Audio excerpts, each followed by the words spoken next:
Alright, today we're going to be working on a 1965 BMW R50/2.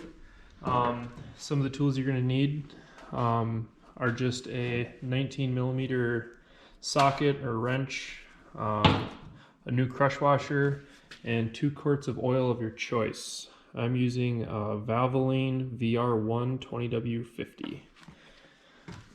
The first step is to loosen up the drain plug right here on the bottom of the oil pan.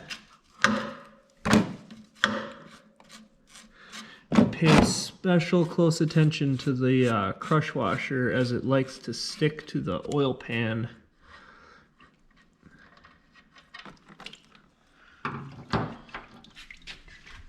So your fill is up here.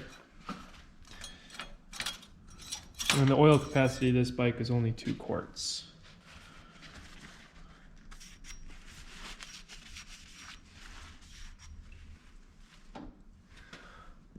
I'd like to clean this drain plug off really good.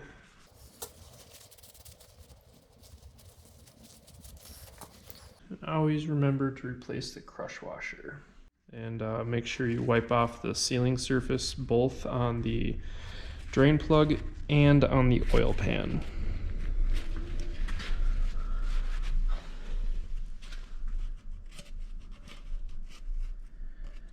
Our new crush washer on the drain plug.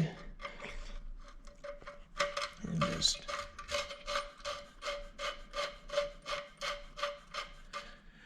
thread that in, finger tight, and then just snug it up with your 19mm wrench. You don't need to go too tight, but just snug, just enough to get that crush washer to seal.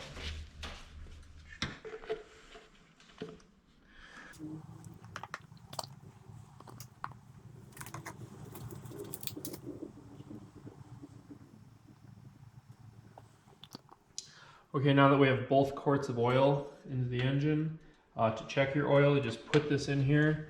Do not thread it, but just stick it in there. And then on the dipstick, you can see it's right at the max line. Now, if you have another video suggestion, please comment below. All my videos are viewer suggested. Have a safe ride.